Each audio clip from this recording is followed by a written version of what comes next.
You're listening to the Bored to Death Bingecast, talking TV shows and movies in easily digestible chunks.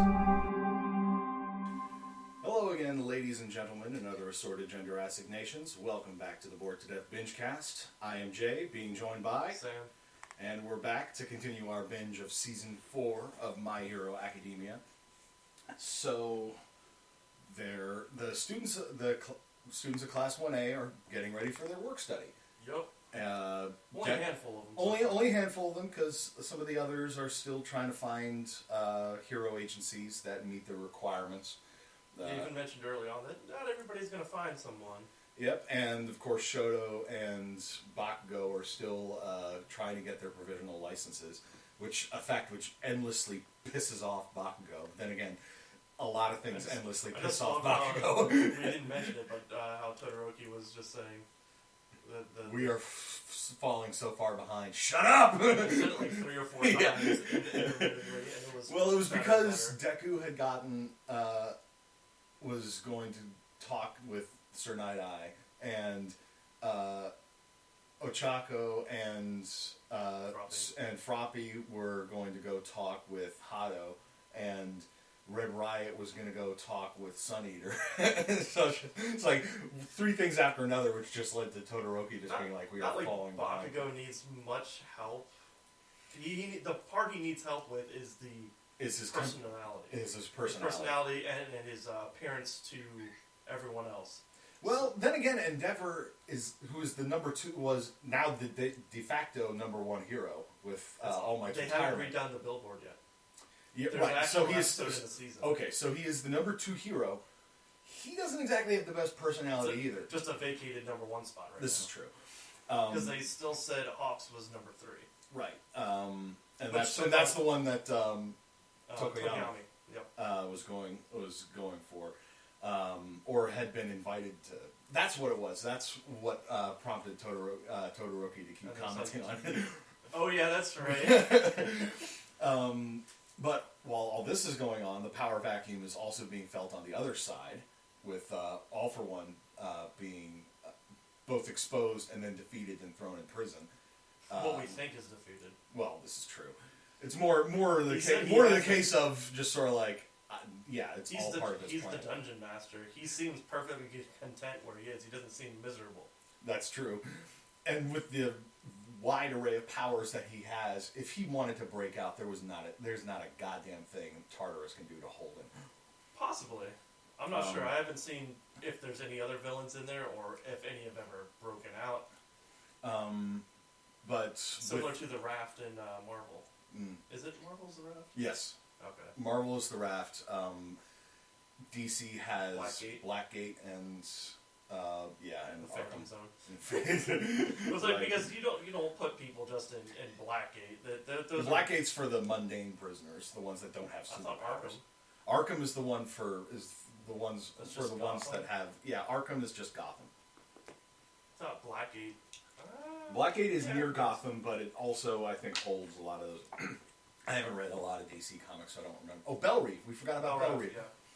Yeah. But with the power vacuum on the side of evil, the League of Villains is looking to recruits, and the Shie Hasaikai, who are basically, at the moment, just low-level Yakuza. They, or at least Overhaul, is wanting to basically up their reputation. Goes to League of Villains, is like, hey, join us. Yeah. We could use your reputation, and you could use the manpower. And Shigaraki is like, yeah, about that. Well, after they have you don't come in here, waltzing in here and telling me that you're taking over. You walk into my territory. Twice. Yeah. Thankfully, he wasn't a part of any of that shit. That's true, but Shigaraki basically proposes instead a joint partnership. It's just sort of like, we'll let you trade off our reputation, you lend us some of your manpower, but I want to know what you have planned, because Hasaikai has these power suppression darts. And what they mentioned is that they were putting them in the black market, getting them spread around, but a lower dose and not as good, especially with the power up one. Yeah, and there's also the power enhancing drugs going around as well, And that's which are illegal in Japan, but are legal in, like, the U.S. I think they said. probably for the heroes, not for the villains. Yeah, Obviously. and it's mostly used for people who have relatively weak quirks, but it's like they're in a situation where their quirk could be useful, but it's not strong enough. Jab them with the drug, and you get a temporary boost, like we saw with the Blade guy. Let's call them Blades. Yeah, Blades, who went up against probably the worst person. the worst person, because his quirk is basically custom made to stop that kind of thing. No shenanigans here. Yep. That's when we got introduced to Fat Gum's agency. Fat Gum and Ryukyu. Yep. And Night Eye. I can't wait till we see more Ryukyu. I like her. Yeah, and so right now, well, let's talk about Night Eye, because he also basically former sidekick to All Might, and aware of One for All and how it works. Another thing beforehand, we didn't mention this last time. They made mention to his other partner he had. Oh, Shield, yeah, David Shield. Which was really cool for them to do, to show throw that in there. movie is part of canon. It is canon. Rather than a lot of the times when I see an anime movie, it's usually on, it's a different thing, it's not part of the universe, or it's a what-if story. Most of the Dragon Ball movies are outside of the universe. Not all of them, but most of them. Or they later incorporate them in a different way. First off, Super had 2 movies that were standalones, and then they incorporated the stories into arcs. Yeah. To put them into that universe, which the opening of Super was pretty much Battle of the Gods. Fair. But I can think of like the Cowboy Bebop movie is actually considered part of the canon. Takes place before the last couple of episodes. Yeah, most of the time they'll do it as like a prequel or like a sequel to a show. Yeah. But with Night Eye, he has a pretty useful quirk with his foresight thing. He can see the future. And he seems only good to be paired up with people until you see him in action. Yeah, well, that's the thing. It's like his quirk is useful in a defensive mode if you can meet the right conditions. At least that's what it seemed. You're gonna see him either in the next 5 or the next after that. Okay. You're gonna see some action with Night Eye. Okay. I'm not disputing that there may be other ways that his quirk can be used, but I'm just basing this off of what I saw. And Night Eye doesn't think that Deku is worthy of One for All. For a variety of reasons. Also, I think more of it Night Eye holds, as a fanboy, obviously, first and foremost, before he was a sidekick, he holds All Might, just like anybody else that's fanning over something, at such a higher standard that it's like, if you are going to be his successor, you need to be better than him, and I don't see that. I don't see that you have the potential to be better than him. Right. Which unfortunately kind of takes it to the part of you don't trust All Might's decision making. Well, bear in mind how they had their philosophical break, because he basically told All Might, if this was after All Might's injury that at the hands of All for One the first time, basically told him, if you continue operating as a hero, you are going to die a gruesome death in 6 or 7 years. And then he realized that Night Eye used his foresight on him, which and he said, "Never use that on me." And All Might also basically, he is like, yeah, but if I retire now, and there's not somebody immediately ready to resume my place as the symbol of peace, then it's going to destabilize things. It's going to, a lot of people are going to get hurt. Yep. And he doesn't. And as a hero, he cannot stomach the idea that people are going to get hurt because of something because of his inaction. He still wants to do hero work, even though he's not in power. He's helping the police right now with this investigation as well. Yep. So is Gran Torino. A lot of people are. Night Eyes is also helping them with the Hasaikai investigation. Well, All Might, I think, might be working. I think a lot of it has to do with they're finding out the drugs and they're tracing it back to Overhaul's operations, and they want to put a stop to it. Now, do you think you have any idea what might be causing any of this stir? By stir, you mean the destabilization of the Hero Society? Ooh, the stir between them, actually, because they're relatively low grade, they don't worry about him. Most of the time, Overhaul doesn't bother anybody. He just kind of goes about his merry way. I get the idea that Overhaul is...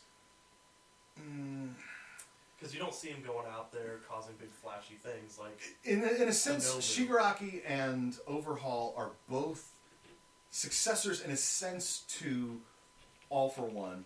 Shigaraki has some of the charisma that is needed to, be the leader of a. But he's also unstable as hell. That's the drawback. Overhaul has the long-term planning aspect of it. He knows when to step back into the shadows to avoid attention. Avoid that spotlight. Avoid the spotlight.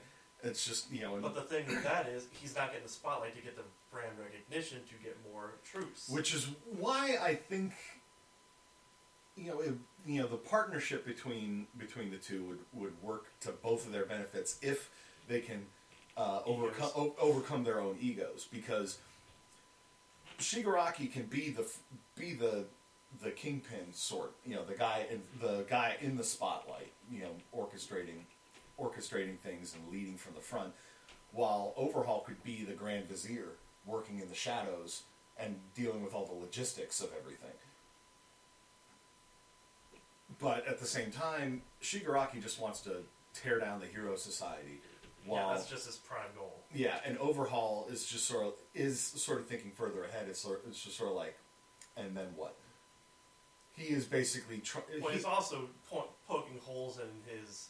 Oh, let's just recruit everybody, because then you get all the people that can go rogue, the people that will turn on your group, or the people that can just destroy from the inside out. Yep. And Overhaul, the reason why he doesn't have that brand recognition is because he's very careful and choosy of who he picks. The most loyal. Mm-hmm. The competent as well.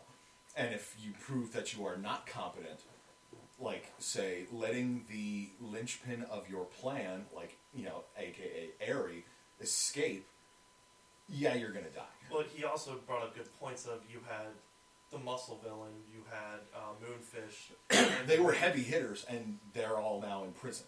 Mm-hmm. Or dead. I think they're all in prison. Yeah, they're all in prison. Muscular and Moonfish. What was the third one he mentioned? Yeah, he mentioned the third one.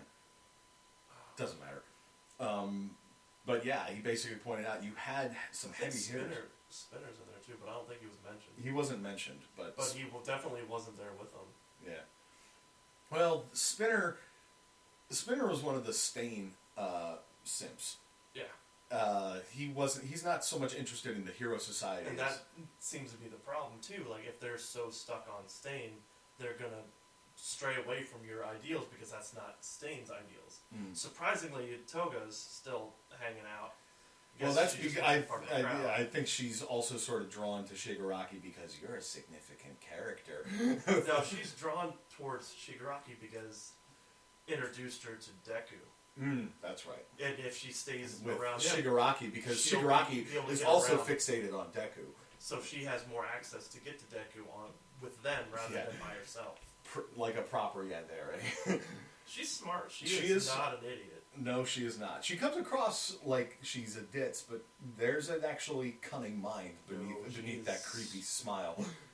Oh, one of the outros is so good. It shows some of the characters just like doing their thing, and one of them is a photograph of her and some classmates. You see her in her school uniform all the time, but it's her with her classmates just having ice cream, and I'm like, oh, I want to know more about that. It's just sort of like, when did you suddenly get broken in the head? Or is this after or during? Does she do this as a side thing and nobody at all knows about it? Does she keep her villain life separate from her school life kind of thing? See, I want to know more about the backstory of those, because I know later on we hear a lot more from Dabi. Dabi is a character that received enough focus that you can't not expand on his backstory. Oh, and I remember don't spoil anything if you have found out more about him. But I remember last season we were talking about him and the burn scars on him. Certain things that I've had theories on. Well, like one of the things that you sort of speculated on was that he was somebody that maybe was either another one of Endeavor's children or was somebody that idolized Endeavor and tried to. I am convinced that he's a part of the Todoroki family. Wider Todoroki clan. Okay. And it's just I'm like he convinced tried. That he's the son of Endeavor.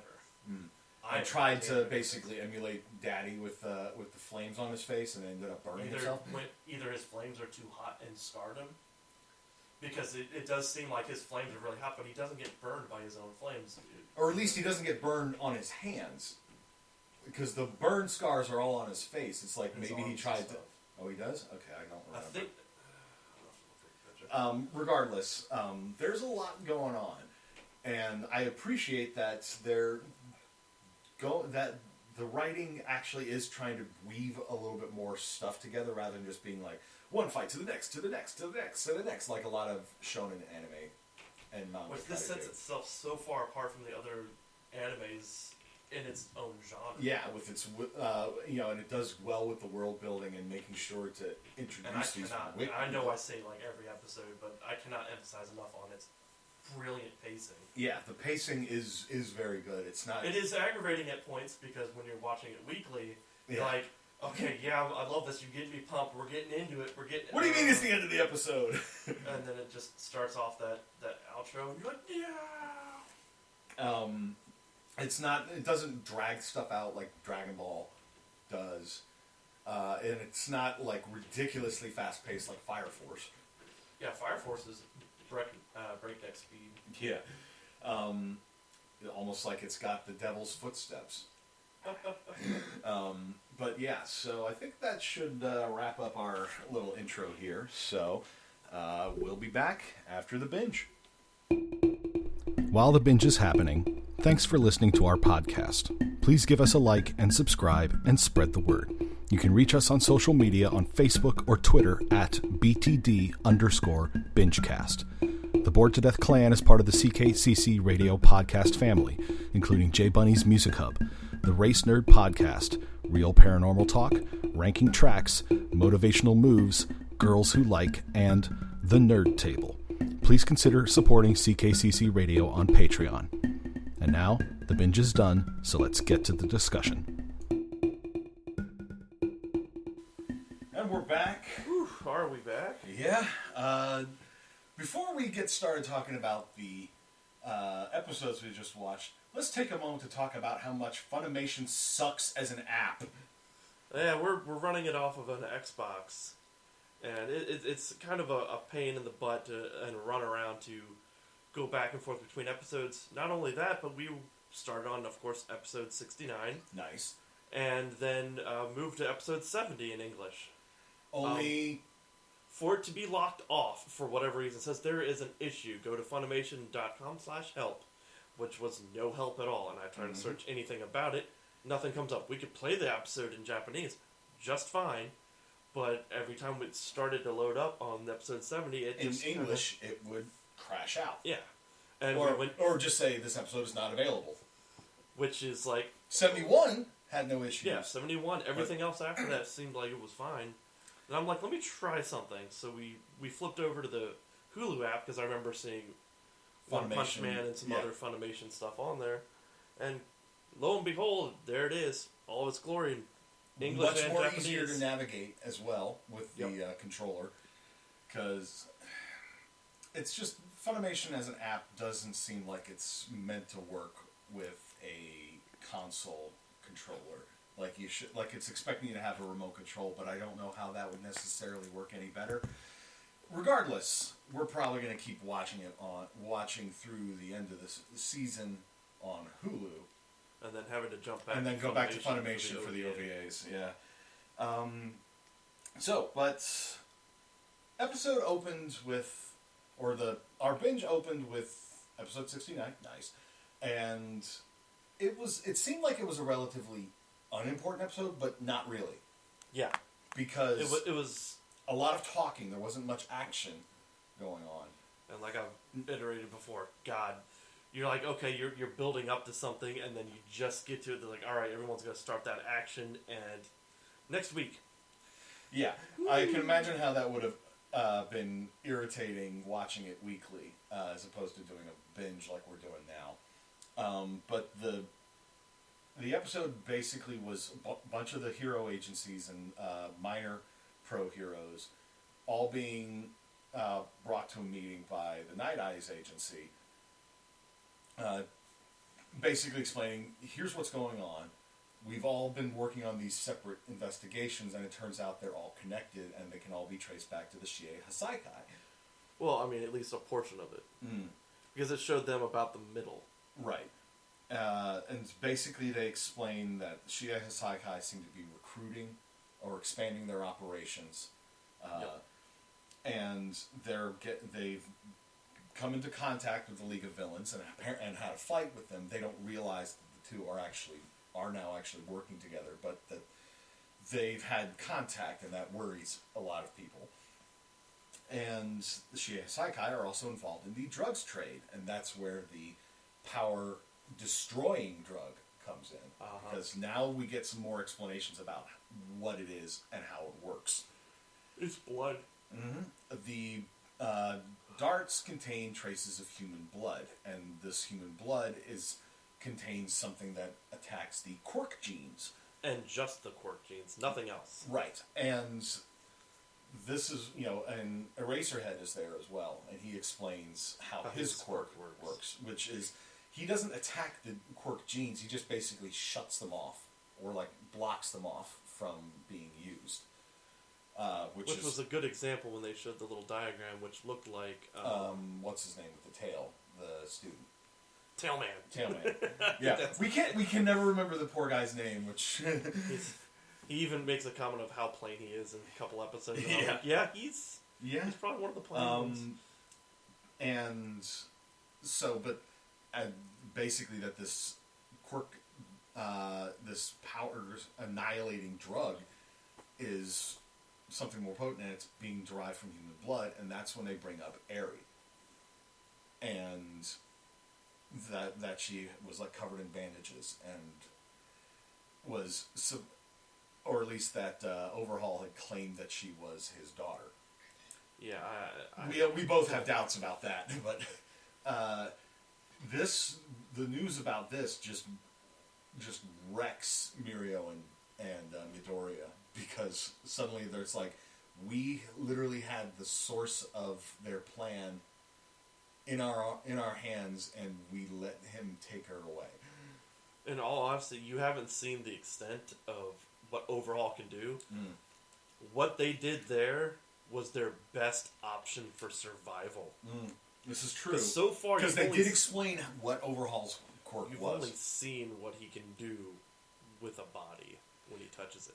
Well, let's talk about Overhaul's quirk, because they explained in the meeting what his quirk does. That he can basically break something down to its component parts and then reassemble it. And emphasis on something, anything. This basically, it's if he has a sample of this drug, he could basically just make it. He could just make as much of it as he wants, sort of thing. In theory, I'm guessing. I don't know specifically the limitations of his quirk, but this explains how he was able to kill Magna.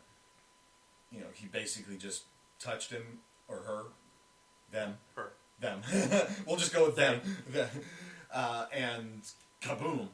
But we heard later in this binge, when they were dealing with one of the Hasaikai members... That was 3 episodes in? Yeah, Rappa. And Rappa is... He's just a guy who wants a fight. He wants a fight to the death. We should probably wrap up the first episode we were talking about. Let's get back to that. We'll get back to Overhaul's quirk in a bit, but the problem is, despite all of this, they don't really have a whole lot of concrete evidence to bring to bear against the Shie Hasaikai that they're really involved in anything illegal. And this, and admittedly, I'm not a huge expert when it comes to law enforcement and the law in Japan, but from what I understand, the Yakuza sort of operate in that gray area. And there are some that are involved in illegal activities, but they also take pains to try to hide that as much as possible. And they also present a legitimate business, present themselves as a legitimate business in a lot of respects. They're just providing a service. Mm-hmm. And because of that, it gets tricky. And I think that's how they're weaving that into the framework of the Hero Society. That when the Hero Society came to be, the Yakuza sort of got pushed out of prominence, especially in the case of the Hasakai. And Overhaul, as the number 2 of of this particular Yakuza, is challenging the status quo and changing things. But the lack of intel and the lack of concrete proof and the fact they don't know where Eri is being held, that's become their primary goal, is to rescue. And they had a whole bunch of sites to stake out to where it could be, and it was in each of their districts. That's why he called in all of these heroes.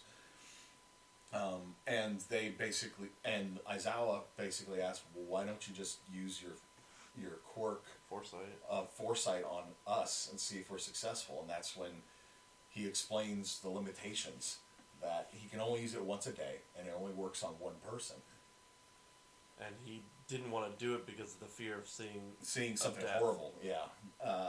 And we got a little bit of a flashback to when he came to visit All Might after All Might's That was a lot injury. of tubes. That was a lot of tubes. And it's not clear if he did it deliberately or if it was a reflexive thing when he touched All Might. And I think he did deliberately, but it was done out of worry. Wanting to know if he comes out of this. Yeah. And then he did wanting to come out of this, but then he'll survive this, but how long? Yeah, exactly. How long is he going to survive, sort of thing?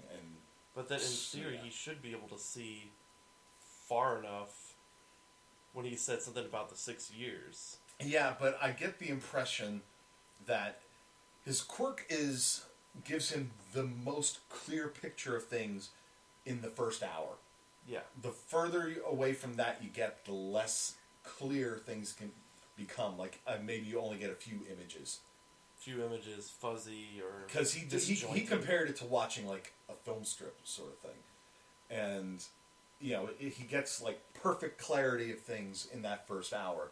And then beyond that, it's like the film breaks down, and you can only see scattered images. Not enough to give context. That was another thing that he said is a limitation of his quirk. He sees things, but he doesn't always have context to them. And after the meeting, Class 1A, they're all, or at least the work study students that were there. The ones who were in the agencies that were called. Yeah, the UA students that were all called in with their agencies. Mirio and Midori are both like, oh God, they feel horrendous guilt. Also, the reasons why they brought in most of them had some kind of connection to it as well. Mario and Deku ran in with Eri and Overhaul himself. Mm-hmm. They're the ones that basically revealed how important Eri was. Ran into one of the thugs with the drug. And Uravity and Froppy helped fight against a thug that had taken a lesser imperfect form of the power enhancing drug. So yeah, that's why they were all brought in. And Aizawa did give them a little bit of a pep talk sort of thing. A pep talk and an out if they wanted to. It's just like, you don't have to do this. This is way beyond what you signed up for on your work study. And basically none of them said they wanted out because they recognized there's a little girl in danger, and they couldn't really call themselves heroes if they turned their back. And we also got introduced to a few of the heroes that were going to be running this. Yeah, we met one of Night Eye's other sidekicks, Centipeter. I think he's the straight up sidekick, and Mario's actually training to become a sidekick. Well, no, Bubble Girl is the other sidekick. Oh, yeah, that's right. She is the... Lemillion is just a work study student. Yeah. He is technically work study. He's not like full blown sidekick yet. I know, he's working to be a sidekick. He's working his way up. And poor Eri, in her room deep underneath the Saikai headquarters, she gets paid a visit by her new caretaker, who had a real pedophile vibe about him. I think he was trying way too hard to be friendly. Yeah. And that's how he gave off that vibe. Yeah. Because... But that's... I'm just saying, it's just like he's smiling, he's being friendly, he's buying her all these gifts, trying to get her to... Well, it's because what Overhaul said. He's like,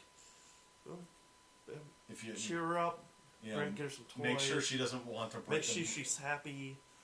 And he's trying to do that and not get killed. Yeah, because he saw what happened to the last stain guy on the wall.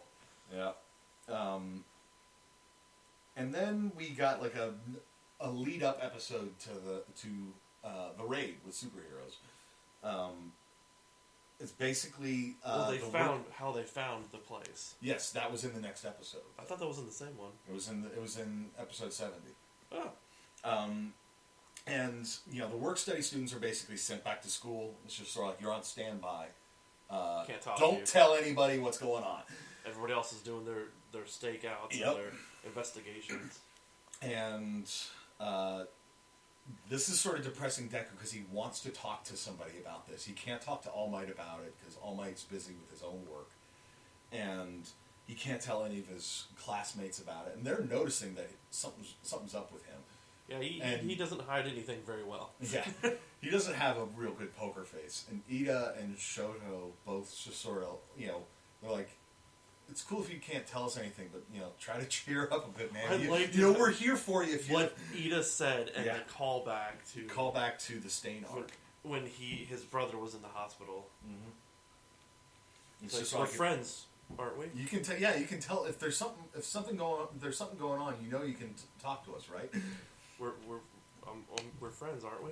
And I was like, it did cheer him up. It's like obviously he couldn't tell them about it, but it's like it did sort of cheer Deku up. It's like you are not alone. That show's like, you want some soba? I've got some extra beef stew. And then we saw some of the pro heroes staking out the various Saikai places, and Night Eyes is the one who actually spotted the caretaker going into a toy store.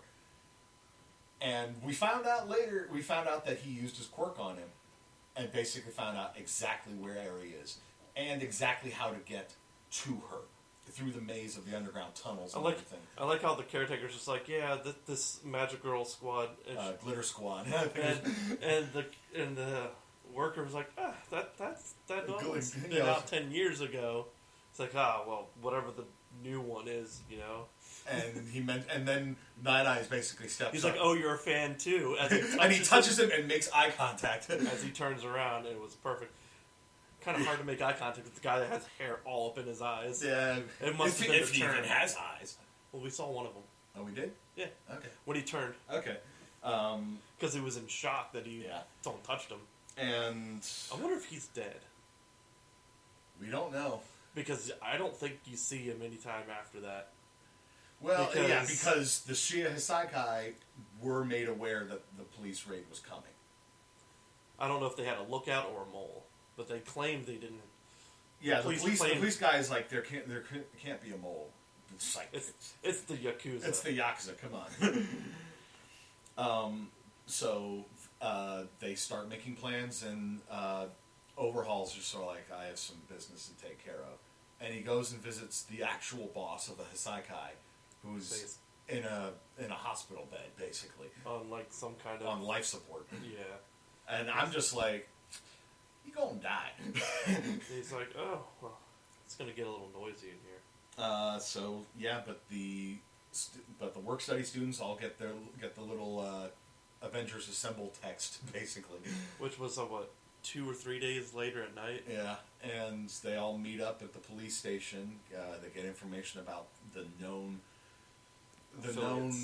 associates of the Hasaikai and what their quirks are. And Overhaul's just sort of like, all right, time to pack up and go. And he says something about leaving the 8 bullets of the Hasaikai, of the Hasai, I think, in place to guard their escape. To basically slow everyone down so they get away. And then we got a couple of episodes that focused on character development for Sun Eater and Red Riot. Yep. And the Sun Eater one was during the raid, it's like all the low-level thugs like swarm the except courtyard. for the one big dude. Except for the one big dude who Ryukyu basically dealt with by turning into a giant motherfucking dragon. I was like, yeah, you're gonna like when she changes. I was like, okay. That's why she's a Dragoon hero, I guess. But all the other low-level thugs are just swarming the courtyard to slow down a bunch of the heroes and the minor heroes and the police, while the rest of them get into the building. But then we find out what Mimic's power actually is.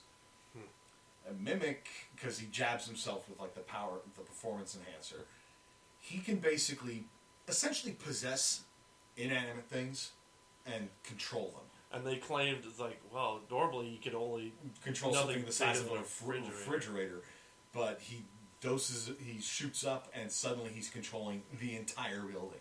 Or at least a large section of the building. Yeah, and it's like, so he's like making the walls and everything move, and he's separating people, dropping them through holes into another level. Mm-hmm. It's like, and that ends up separating a bunch of the heroes from the police that made it in, and they're confronted by these three members of the 8 bullets. They said their name. They said their like real names. I basically only made notes on what they looked like and then their quirks. We had like Larceny, Crystallize, and Food. Food was like the scarecrow looking dude, or Brightburn sort of.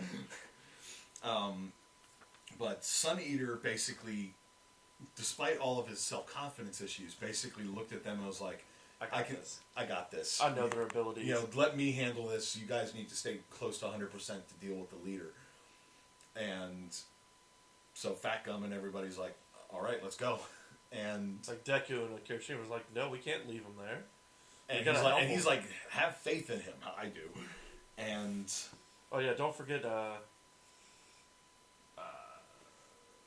knocking out the one that could eat things. Yeah, Aizawa like knocked out the Scarecrow dude as he passed, because Sun Eater basically used the tentacles thing to bind them all up, and as he left, Aizawa just smacked the Scarecrow guy in the head and knocked him out, which became important. For a second, later. It looked like it snapped his neck, and I was like, "Damn, Aizawa!" Like, no. But then we found out exactly why it was important to knock him out, because he has the ability to basically eat anything and digest it instantaneously. And Larceny's ability it's sight based, but anything that he can see, he can basically just telekinetically grab. It like teleports to his hand. Yeah. Blinks out into him. Crystallize literally can just sort of spawn crystals out of his body. But they're like worthless crystals. It's like he made a comment on, and they all basically explained why they were loyal to Overhaul. Yeah. That like Larceny had been betrayed by his lover. A big bunch of debt, and then he was going to kill himself, and the superhero saved him, and he's like, like, just let me die kind of thing. Yeah, but Overhaul basically was just sort of like, gave them a place. He's like, you're useful. And gave them purpose. And Food was like, just sort of shunned by society in general. And Crystallize had been used by some criminal, until he found out that the crystals he was making were worthless. And he was beaten half to death. And then he was beaten half to death. And the three of them had good teamwork together, which they did prove. Once the the digestion guy. Once food woke up, he just started chewing his way through everything, and they were able to snatch like when Sun Eater tried to make like the clamshell thing. It just got snatched right out of his hand immediately. But then Sun Eater basically proved that his quirk is way more useful than you'd think. And he's quick with it too. He's quick and he can combine them. Yeah, the combining was the coolest part. Because he basically was able to make a bunch of tentacles, but like covered in crab shell. Crab armor. He did like a Kraken Rush. The Kraken Rush thing, and yeah, he managed to overcome them for a bit. They still managed to overwhelm him with their teamwork, but then he basically proved, no, I'm still capable of kicking your ass. He kicked one of the crystal shards on the floor into Larceny's eye to blind him, and then also revealed that in the midst of all that fighting, he had swallowed a crystal shard. It was right after that he got smacked by the crystal dude that knocked some of the crystals off. It knocked some shards off, and he swallowed one. And so he was able to use that to harden his stomach against the next punch, and then it was just a case of he just slammed them all against the wall as quickly as he could to knock them all out before the food guy could get close enough to chew them. Because he mentioned in the middle he was going to use the toxicity of the neurotoxin, yeah, and put it into the tentacles, so when he ate it again, it would have knocked him out. Yeah, but by that Larceny point, took it. And the tentacles were small enough that Larceny was able to snatch them. But that whole fight just took it out of him, and he collapsed. One thing about Larceny is he had a lover that took everything from him. You can see it, you can take it. Yeah, just take it back. But I got the impression that it was a case of she accrued credit debt, which is not something so much. Right. Not something you can easily. He's a criminal. He just looks through a window at something and be like, "That's mine now." Sell it on the market. Nice bank vault you have. Ooh, are those diamonds in there? Yoink! It's like they're opening it, just sitting there like he's doing a loan or something at one of the desks, and they just watch him as they open up the thing, and just. Yoink. Blink the diamonds into his hand. He's like, maybe tomorrow. I'm not feeling it today. Or just no. You finish your normal business of whatever it is you're doing while you've pocketed those diamonds, and then you just walk out the door. He could have fixed that debt real quick. He could have. Then again, maybe it was some other sort of debt that's not so easily paid off. Maybe debt with the Yakuza. There you go. And then the next episode focused on Red Riot. On Kirishima, because he and Fat Gum basically got pulled into an underground sort of pit. Mimic had been trying to separate Aizawa because he recognized Aizawa as a threat to him. Aizawa against those two, what would have happened? He would have gotten the shit beat out of him. This is true because Rappa would have just been all over him. What is Rappa's power? Incredible speed or strength or both? We don't know, but I get the impression that even if he had switched off their powers, Rappa still would have beaten the shit out of him. But regardless, it was Fat Gum and Kirishima that ended up down in the pit instead. Kirishima was sort of an accident. Fat Gum went for it, but didn't realize Red Riot had done it as well, and they both ended up down in there. Rappa, like I mentioned him earlier, he's just a guy looking for a fight, and a fight to the death. He basically said that he was in like a underground mixed martial arts thing where they could use their quirks without restriction. He beat everybody with one punch, and if anybody didn't get beaten by one punch, they would try to escape. And then he basically beat them and killed them, and it just left him unsatisfied. Where have we seen something like that before? I don't know. One punch. But when Rappa went in for the first strike on Fat Gum, Kirishima jumped in there and got wrecked by it. Got punched across the room. First punch straight and into the wall. It cracked his hardening. And it was his special hardening. Yeah, it was like unstoppable. His ultimate move. Which destroyed his confidence. Yeah, and that's led into his flashback, especially as he saw Red Riot basically just trying to tank all of Rappa's blows. And the problem was, when Fat Gum tried to attack, the other guy that was there... blocked it with this, like, seemingly impenetrable barrier. And we found out later that it's like, you know, he compared it's like the spear and a shield, you know, together together you can't beat us, sort of thing.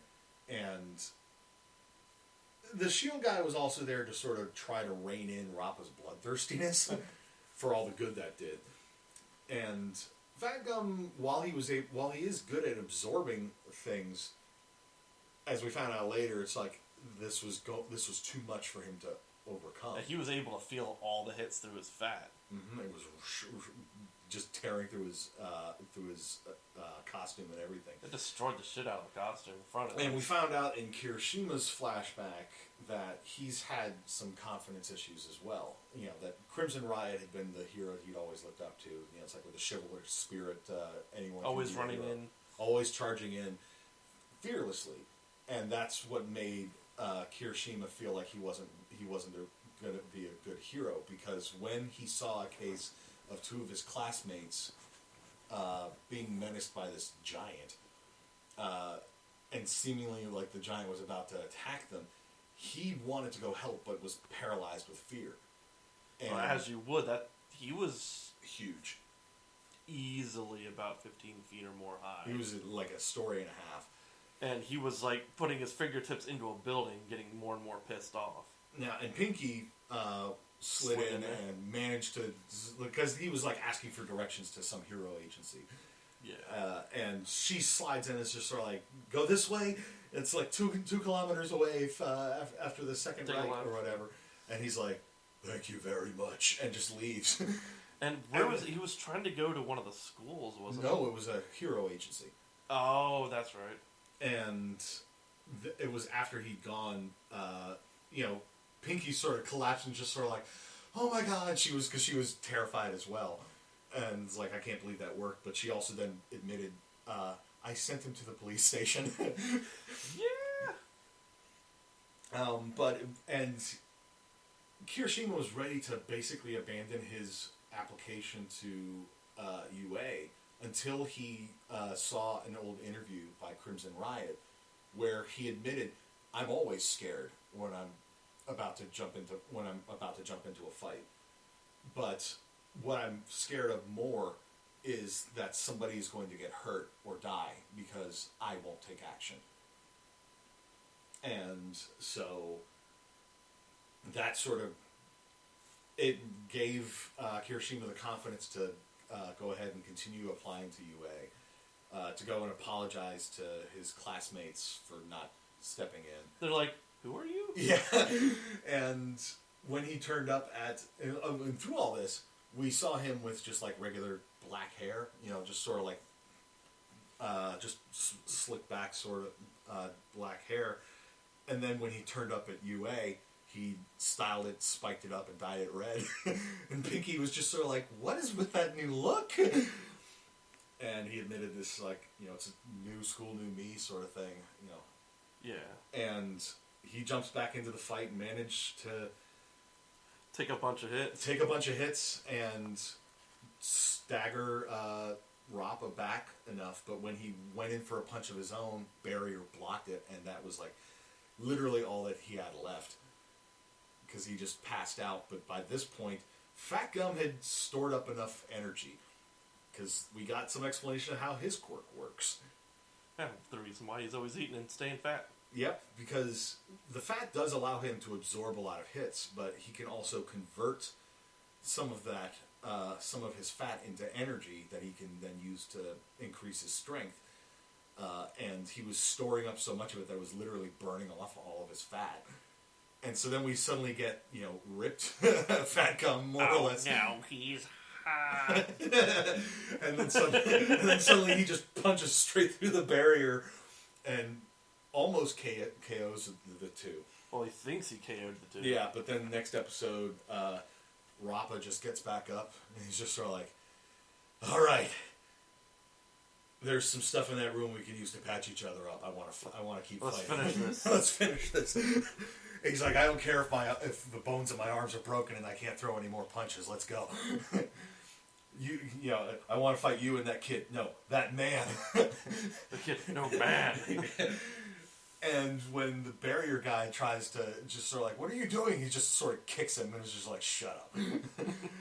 He just doesn't care about any of the Hasaikai's plans. He just wants a fight. And explained why he's joined with him. He explained that also, while also explaining what the plan is. Perfectly. Yep. And he's like, yeah, this is what happens.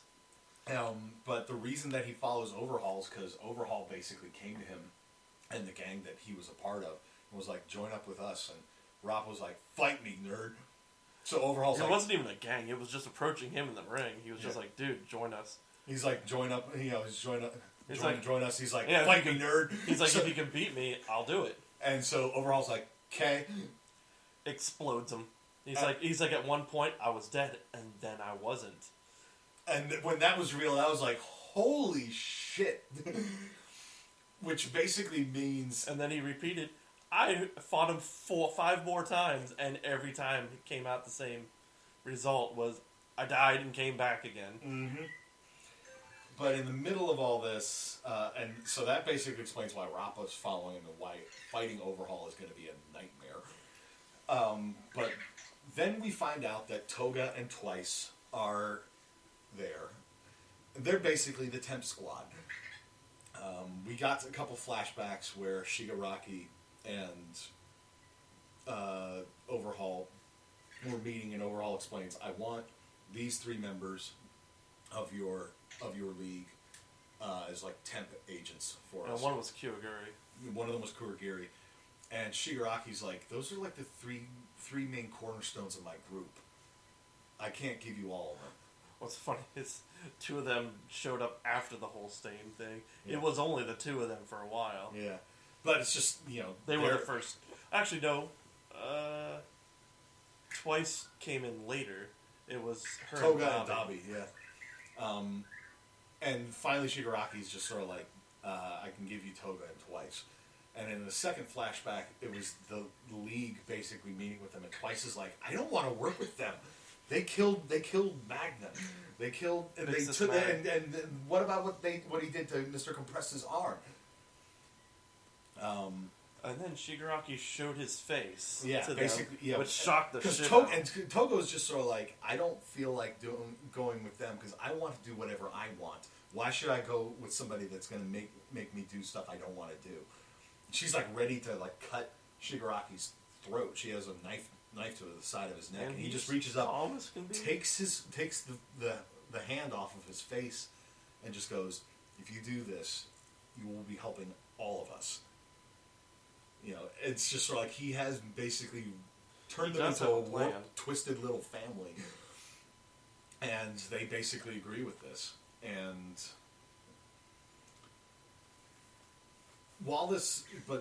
during the fight, Mimic is starting to get frustrated because 3 of the guys are down, and he can tell that.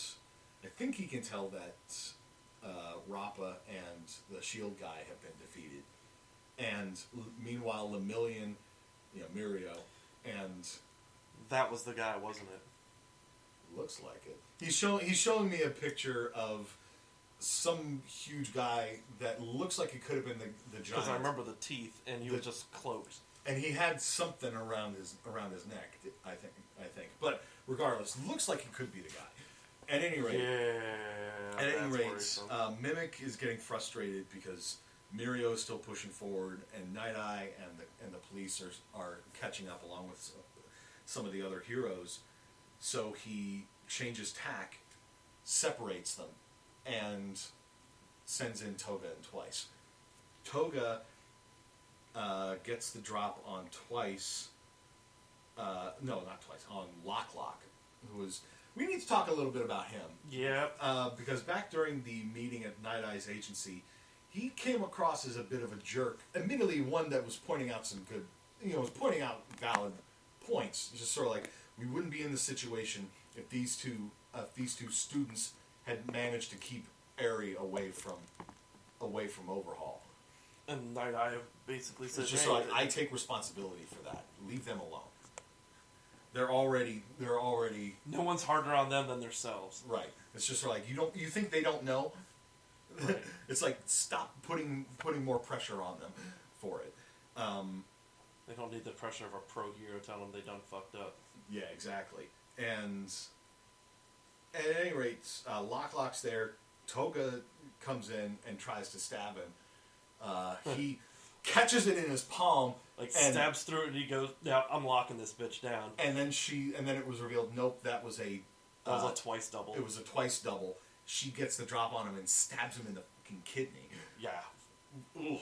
And when Aizawa and Deku make it through the wall to get there, she's already taken Lock's form. It's like, oh, this one tried to stab me. It's like uses some sort of clone thing. And Aizawa, you can tell, is a little bit suspicious. But I noticed the thing before. I knew. We already knew. Well, I already knew, but I noticed the tell almost immediately because Lock turned to Deku and called him Midoriya. Yep. Lock has no reason to call him that. He doesn't even know it. He doesn't even know Deku's real name. And Aizawa basically turns his power on her, so it's like the Lock facade melts away, and she's bare ass naked. and he grabs her in his bandages. He mummy wrapped her ass, and she still manages to flip over top of him and stab him in the shoulder, and she escapes. Walt, I think, went up again. Yeah. And Aizawa's just goes after. His defense was he actually did catch her and cut her in the face with his blade. Yep. I didn't notice until after the next scene when they showed Toga's face. There's like a little cut and some blood. I'm like, damn. Yeah, and she's there. Quick. She's there, gathering her costume and stuff together, and she's just sort of hunched over, flushed in the face and sweating, and just sort of I'm so glad I came. And you made some comment about what was it? It was came where? No. In what way? It was came in what way? Both ways. Yeah. I was like, you said that, and I was just like, God damn it. And Twice, meanwhile, tries to. I seriously think she straight up gets off on the thrill. Oh, I'm sure she does. She is a bloodthirsty maniac.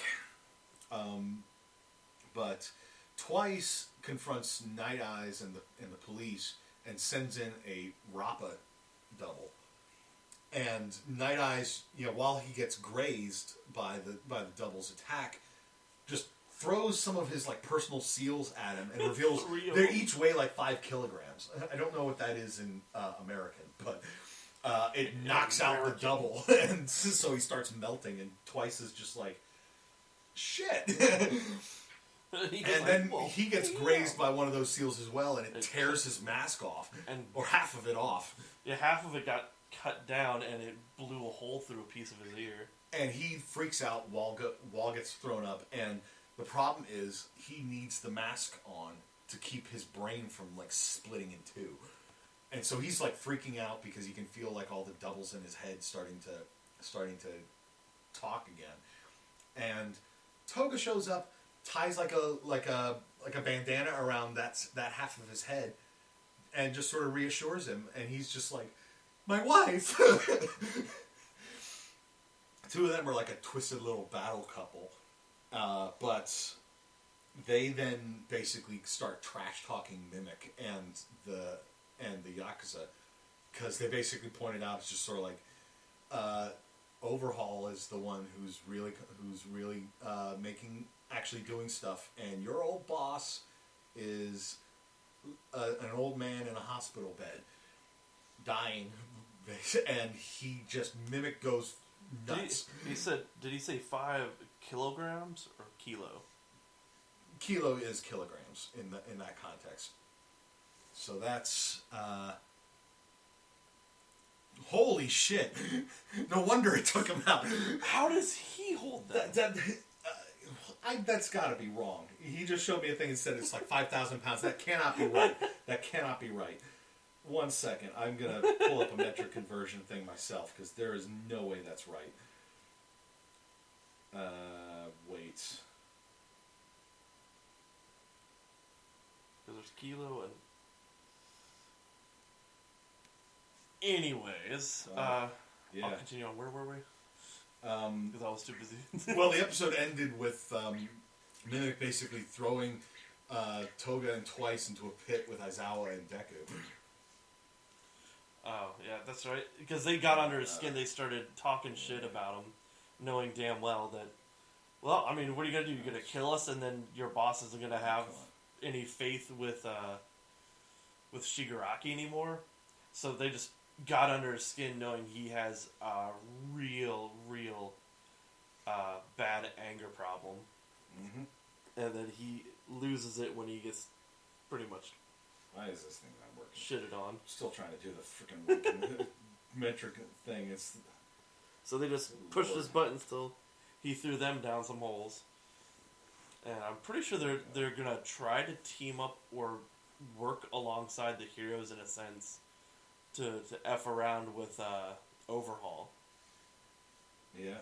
Because definitely with the way they were talking as they were falling, it felt like that's what their plan was. 5 kilograms is basically 11 pounds. That's what I thought. I don't know why it went from 11 and then I don't know how 5,000. I mean, because 5,000 is how many grams that is. 5 kilograms is 5,000 grams. I think the numbers just got transposed somehow. But 11 pounds, an 11-pound weight suddenly clipping your ear is gonna sting. And 3 of them hitting you. With how fast 3 of them hitting you dead center body mass is gonna knock the wind out of you. It's because it was only a twice double. That's why. Oh, he still had that speed and the strength, though. Yeah, but it's not going to be as tough as the real thing. Regardless, still a very good series. We were both just sort of like, we had to stop the binge there because it was getting hype. Getting hype. I compared it to the Raid with superheroes. Only instead of going up a building, you're going down into an underground facility. Literal maze. In a literal maze. Because I think I mentioned that in the last binge, the Raid. And it's like you haven't seen it, and it's a good movie. We gotta put that on the list. Because it's one of those things that's we've seen it. I was gonna say repeated in the movie Dread, but they were both made about the same time. Dread, because of the special effects, just took longer to get released, which is why it was compared to the Raid. But yeah, I'm liking this series. I'm wondering how the hell do you stop Overhaul, because Jesus Christ, that kind of quirk. I just gotta say, remember, he can disassemble and reassemble anything. Yeah. I'm still wondering how the hell you... Okay, I get it, you can blow a body up and then reassemble it, but how do you make it come back alive? Because anybody can basically put a body back together. There was a book... He must have extreme control over it then. I guess. Because... Yeah. Because in order to use that kind of quirk, wouldn't you have to have immense knowledge of the physiology and... Not just that, like, on a how on a molecular level. How Momo builds her stuff. Right. Like, where's his weakness? In her case, it's in Momo's case, it's the lipids. She needs like the lipids in order to do it. In Overhaul's case, where is his drawback? I'm noticing when he kills people and doesn't reassemble them, he starts getting those hives. It's like it might have something to do with that, maybe. That it takes a part of him, or... Like, I don't want to say any more, because I'm going to start going into what I've seen him do. Right, and I don't want you to do that. But yeah, this was another good binge. We're going to be recording the conclusion of this arc later this week. It'll be up in a couple weeks for you guys. Because as we record this, the first part of Season 4 has not yet gone up on YouTube or CKCC Radio. But yeah, I'm definitely enjoying this. We've got plenty of other stuff in the pipelines for stuff to watch. We've got quite an extensive list. But I'm still enjoying My Hero Academia. Good. So let me know if any of that wavers, and I honestly don't think it will. Like you said, the pacing is good. The writing is good. I love it might the world building waver after this arc. There's I think the back end of the episodes are. It feels a little fillerish, but it still develops the characters more. You get to know more about Mina. Okay. You get to know more about. I got the impression Jiro when Mina was shown in Red Riot's flashback episode. I was like, we're gonna get one for her, and we're gonna see how he sort of maybe inspired her in some way, or whatever. But yeah, still enjoying My Hero Academia. Definitely recommend, again, as always, I recommend checking it out yourself if you like it, or if you like what we're talking about. Go ahead, scope it out. If you like anime, superheroes. If you're this far into our binge, if you're this far into our binge, you're just seeing our opinion, or. But if you like superheroes and you like anime, by all means, check it out. That sounds like it should be it. That's it. So, for Sam, I am Jay, and we'll see you next time.